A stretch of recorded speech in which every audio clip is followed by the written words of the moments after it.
waktu kita belum mengeluarkan angka ini, orang kan berpikir ekonomi kita tumbuhnya akan lambat sekali. Makanya Moody's mengeluarkan outlook kita negatif karena ada prospek pertumbuhan yang lebih lambat katanya. Taunya keluarnya lebih tinggi. Habis itu langsung IMF menaikkan prediksi kita dari 4,9 ke 5,2 untuk tahun ini. JP Morgan juga sama dari 4,9 ke 5,2. Jadi ada yang offside kelihatannya. Jadi Anda jangan kebanyakan protes MBG. Ini emang program diperlukan oleh masyarakat. Bagian dari 3 pilar ini. Pilar yang lain juga dikembangkan dengan amat signifikan. Jadi kita nggak main-main dalam memperbaiki fondasi perekonomian kita. Anda ingat kan Agustus kemarin tahun lalu suasana agak menegangkan kan? Banyak orang turun ke jalan protes di seluruh Indonesia tanpa komando. Itu menandakan memang ini gua kawan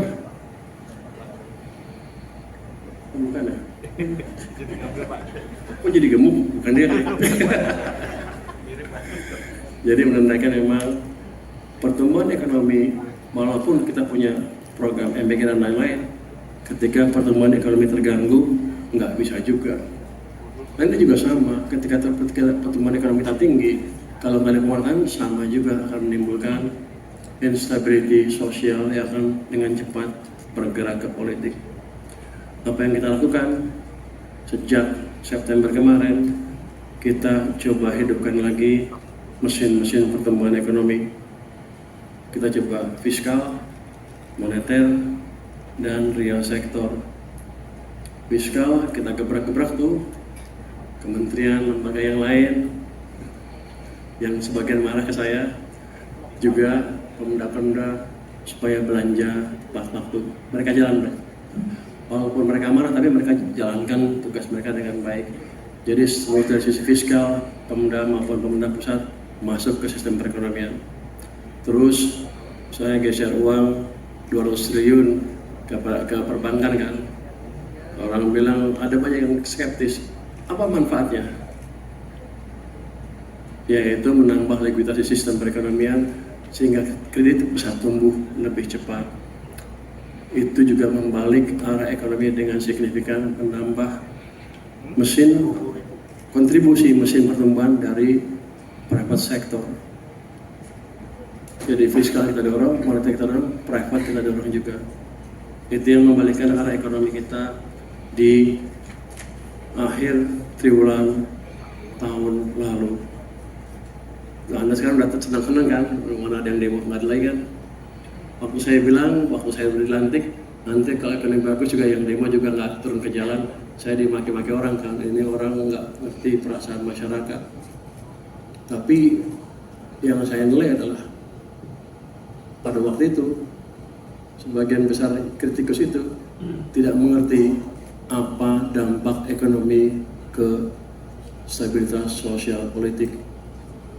Saya bilang kan, kalau ekonominya bagus, mereka gampang cari kerja, mereka akan sibuk cari kerja. Ngapain demo capek? Ini yang terjadi sekarang, tiba-tiba demo hilang kan? Karena kita berhasil membalik arah ekonomi dengan mengaktifkan pilar pertumbuhan ekonomi kita. Dan ini akan kita teruskan ke depan. Next, setelah itu saya menjalankan cuma 5 menit ya. Cuma 5 menit ya. 10 ke 5 menit, 15 ya. 5. Anda bilang 5.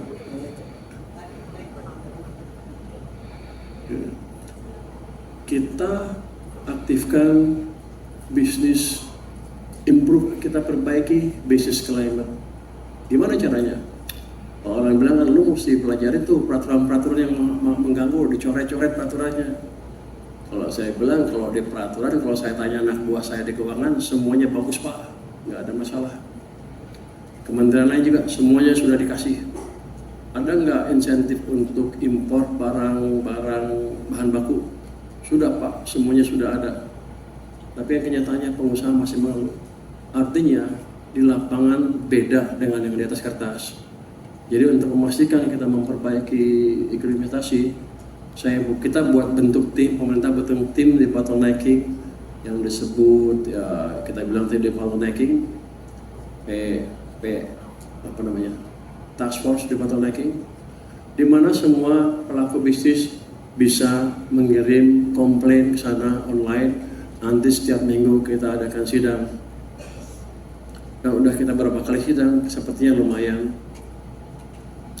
Dunia bisnis menghargai hal ini, dan ke depan saya yakin kalau setahun ini kita jalankan terus setiap minggu ada meeting-meeting, akhir tahun saya akan menghilangkan hampir semua bottleneck yang ada di iklim di dunia bisnis kita. Jadi saya langsung terus turun ke lapangan, dan ada beberapa kasus-kasus yang harusnya dilaporkan ke kita, tapi karena departemen tahu dilaporkan ke saya, diberesin cepat dalam seminggu, jadi nggak masuk situ, takut rupanya mereka. Nah itu kan deterrence factor juga untuk membuat orang nggak mengganggu iklim investasi dengan minta hal-hal yang nggak masuk akal. Ini udah berjalan dan ke depan akan lebih baik lagi. Saya mungkin langsung aja ke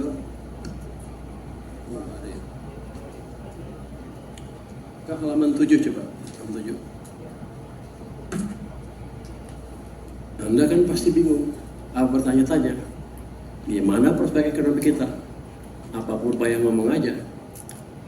Saya ekonom, kalau melihat data, saya lihat dari berbagai sisi.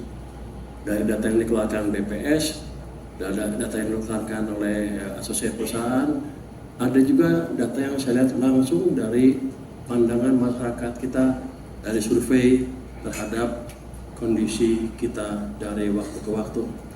Anda lihat yang sebelah kiri itu, yang sebelah kiri, ini ada indeks kepercayaan.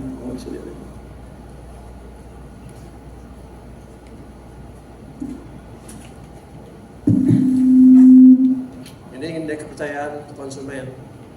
Ini menunjukkan daya beli masyarakat kira-kira seperti apa. Waktu Agustus kemarin ini jatuh terus, dari awal terus sampai sini, sampai September ya. Kemudian kita perbaiki. Waktu saya menjalankan kebijakan ekonomi, orang bilang, lo nggak bisa perbaiki ekonomi karena demand-nya nggak ada, supply-nya nggak ada, ininya nggak ada.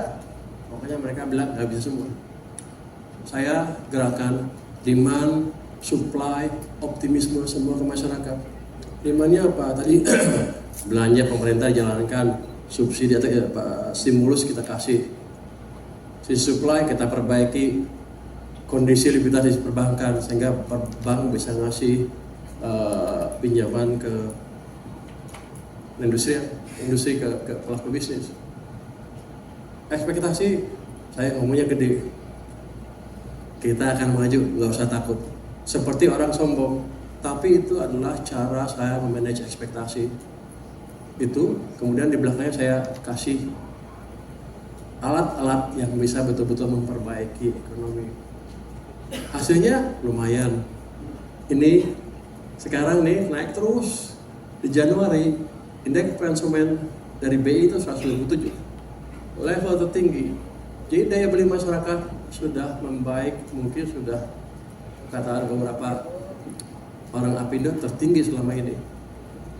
Terus dari sisi apa lagi posisi demand ya, retail sales dari landai naik turun sedikit, tapi saya yakin Januari naik lagi itu. Penjualan mobil motor sudah positif, sebelumnya negatif nih, sekarang sudah positif pertumbuhan. Artinya betul-betul ada perbaikan di sistem perekonomian kita. Terus ada konsumsi BBM tuh naik ke sana, penjualan mobil listrik untuk industri naik. Dari sisi supply, manufacturing activity yang lihat dari PMI sekarang positif lagi. Jadi kita bergerak ke arah perbaikan yang clear karena fondasinya kita address dengan baik. Dengan modal ini harusnya Anda nggak usah takut tentang prospek ekonomi kita. Kita menjalankan kebijakan yang pas. Anda nggak usah takut tentang stabilitas sosial politik. Karena kalau kita lihat, ini cepat aja kali, di halaman 5, yang kanan sana, itu adalah indeks kepercayaan kepada pemerintah. Itu boleh dibilang kepada presiden kita ya. Waktu ribut-ribut, kita lihat kuning ya, karena ini sudah kalibrasi. Di bawah 100 bahaya. Waktu itu udah mendekati 100, sudah 102. Habis September ya. Makanya itu menunjukkan masyarakat tidak puas kepada kepemimpinan, kepada pemerintah, kepada program-program pemerintah. Tapi setelah kita balik ekonominya, ini sekarang naik lagi, sampai turun sedikit. Sekarang di level, boleh dibilang, di level tertinggi sepanjang sejarah. Jadi kepercayaan masyarakat ke pemerintah dan kepada presiden sekarang pada level yang tinggi. Artinya apa? Stabilitas sosial politik amat tinggi. Itu satu pilar dari tadi kan, Sumitonomics. Jadi yang lain tinggal kita genjot untuk tumbuh, untuk menciptakan pertumbuhan yang lebih baik. Kita lihat kan, kalau kita lihat pertumbuhan ekonomi triwulan keempat berapa? Saya janji 5,6, 5,7, tapi karena kendala tentu yang sekarang sudah kita berhentikan, sudah kita hilangkan kendala itu, tumbuhnya hanya 5,39. Tapi itu udah lumayan, itu tertinggi setelah COVID dalam 5 tahun terakhir. Jadi lumayan, saya omongnya gede, hatinya juga lumayan. Tapi tentunya dengan bantuan yang lain-lain juga seluruh agen di perekonomian. Tapi dengan optimisme yang seperti itu, saya yakin ke depan akan membaik terus. 5,39 itu tertinggi, tahunannya jadi kita 5,11 kan. Itu paling tinggi di G20, lebih tinggi dari Cina. Dan lucunya, waktu kita belum mengeluarkan angka ini, orang kan berpikir ekonomi kita tumbuhnya akan lambat sekali. Makanya Moody's mengeluarkan outlook kita negatif. Karena ada prospek pertumbuhan yang lebih lambat katanya. Tahunnya lebih tinggi.